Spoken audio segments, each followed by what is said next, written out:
So now we will study on the pollen grains. Okay, remember the pollen grains, okay, which form inside the microsporophyll, inside the microsporangia. So we will talk about this development of the pollen grain. Now the microspore or the pollen grain is the first cell of the male gametophyte, which is provided with an outer exine. You can see this outer exine and an inner intine. Okay, this one, the intine. Whereas the exine, it becomes inflated with the wings. Okay, these wings are also referred to as the saci.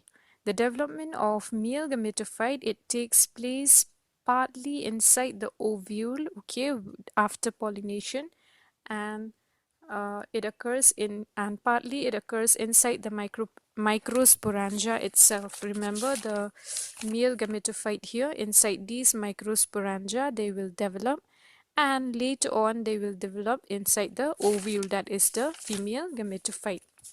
Okay, inside the ovule, when they come after pollination, when they enter the ovule, they will mature inside the ovule.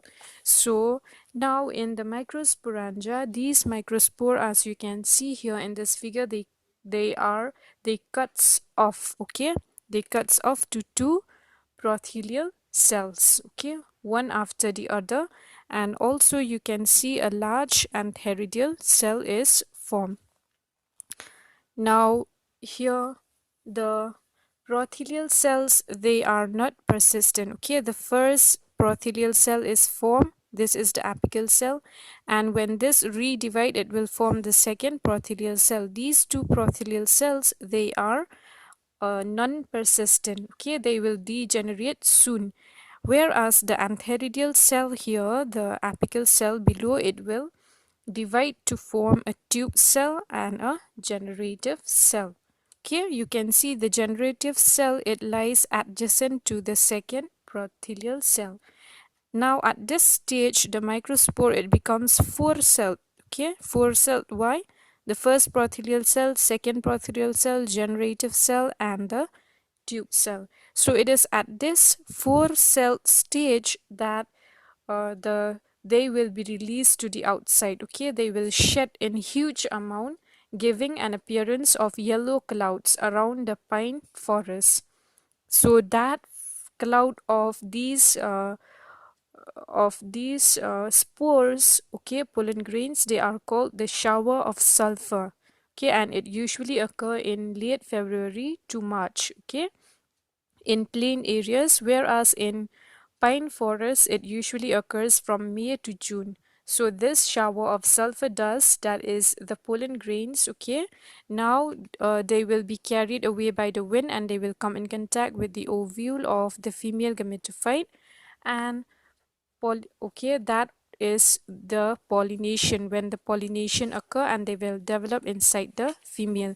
So what happened after pollination, when they reach inside the female gametophyte, these, they will remain inactive for about 11 to 12 months. Okay, when they remain inactive for 11 to 12 months, then only after that they will develop in the next spring. The further development of these spores inside, they will occur in the next spring. So what happened when they further develop inside the ovule? Okay, you can see the pollen grains, they have reached the ovule. Okay, that we will study how they reach here, we will study in pollination. Now let us concentrate when they reach here, how they further develop.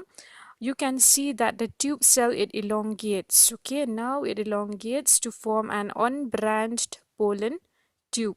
Okay, within the pollen tube, now the generative cell, it moves towards the it moves and it will divide into a sterile stalk cell. Okay, it move down and it divides into a stalk cell and a body cell. So now the generative cell here, it further divides to give rise to stalk cell and body cell inside the ovule. Okay, the development, and also the tube cell, it form the pollen tube. Now you can see the tube nucleus also, it has moved towards the pollen tube. Then the body cell, this body cell here, you can see the body cell, it will further divided and form two non-motile gametes. Okay, when it further divide, it will give rise to the male gametes. These male gametes, just remember, they are non-motile, they are microscopic, they are unequal. Okay, they are usually unequal, and also they are naked bodies. So here you can see the development. You can see finally here the male gametophyte, you have the dysprothelial cell, the first and the second, which has already degenerated. Then the generative cell, it gives rise to stalk cell and body cell. Now this body cell, it will further divide, giving rise uh,